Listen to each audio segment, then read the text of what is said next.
Students, एक बार फिर से स्वागत है आपका। तो आज हम पढ़ने वाले हैं इसका टाइप सेकंड रेक्टेंगल। तो रेक्टेंगल की बात करते हैं, इसके कंसेप्ट की। तो इसकी सबसे पहले देखो इसके कंसेप्ट की बात करते हैं हम। तो मैंने आपको एक पार्ट कराया है और आपको दोबारा सेकंड पार्ट कराता हूँ। चलिए, तो इसकी एक ये लंबाई होती है, लेंथ होती है और एक ब्रेथ होती है।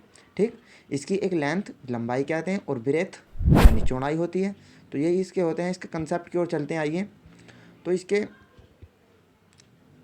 सबसे पहले होता है इसका क्षेत्रफल। इसका जो क्षेत्रफल होता है, आयत का क्षेत्रफल यानी एरिया जो होता है, इतना जितना भाग होता है इसका एरिया। तो इस पर हम बात करते हैं। ये इसकी लेंथ है, ये इसकी ब्रेथ। ठीक, इसकी लंबाई में लिख देता हूँ।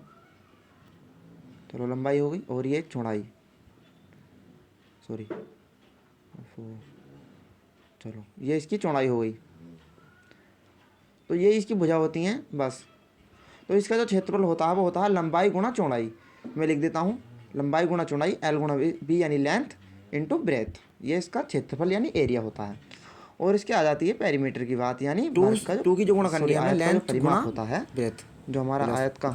इसका जो हमारा विकर्ण होता है, मतलब जो बराबर भागों में जो बांटता है आयत को, जो दो बराबर भागों में काटता है दोनों साइडों से, वो होता है हमारा इसका विकर्ण। ये होता है L square plus B square. Okay, चलिए बढ़ते हैं।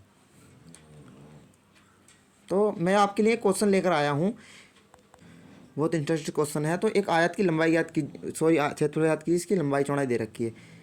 इसकी लंबाई दे रखी है आपको 35 सेंटीमीटर तथा चौड़ाई इसकी 30 सेंटीमीटर दे रखी है। ओके, तो चलते हैं इसके एरिया की ओर। तो इसमें क्षेत्रफल पूछा, तो क्षेत्रफल देखो लंबाई इसमें एल से मानते हैं और बी हम चौड़ाई 30 लिख देते हैं। आपको इस तरह कैलकुलेशन करनी है, बेसिक कैलकुलेशन करनी है आपको, ज़्यादा बड़ा कोई नहीं करना।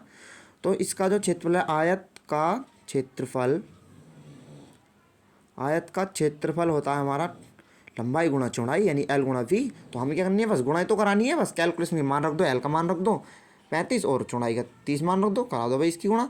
इसकी गुणा जानते हो आप, तो 1050 सेंटीमीटर स्क्वायर, बस ये होता है। यानी जब आप इनकी बेसिक गुणा कराओगे भाई, यही तो आएगा एरिया इसका, बस 1050 सेंटीमीटर। चलिए बढ़ते हैं अगले एक क्वेश्चन की ओर। उस आयत का क्षेत्रफल परिमाप ज्ञात कीजिए जिसकी लंबाई तथा चौड़ाई 4 तथा 6 सेंटीमीटर है। चलो इसका परिमाप ज्ञात करो भाई। परिमाप क्या होता है भाई, सूत्र वर्ग का जो पेरीमीटर होता है,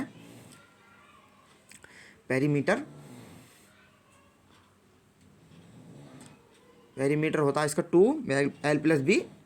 चलो तो रख दो मान। आप देखो, आपको कैलकुलेशन मतलब फॉर्मूले में मान ही तो रखने हैं। 2 एल का मान 6 और बी का मान 4।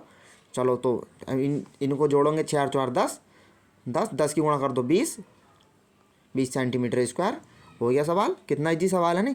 देखो बेसिक कैलकुलेशन इतनी इजी है, बहुत अच्छी कैलकुलेशन है। मैं आपके लिए नेक्स्ट वीडियो में इसकी प्रैक्टिस पर क्वेश्चन लेकर आया हूँ। दोस्तों वीडियो अच्छी लगी हो तो लाइक करो और अपने दोस्तों को भी शेयर करो। मैं आपके लिए देखो हर समय ही तैयार हूँ। मैंने आपको कंसेप्ट इसका बताया है, आपको अच्छी तरह बताया है। और मैंने आपको देखो, इससे पहली वीडियो में आपको मैंने स्क्वायर का टॉपिक कराया है, इसका एक पार्ट था और इसका नेक्स्ट पार्ट ये है।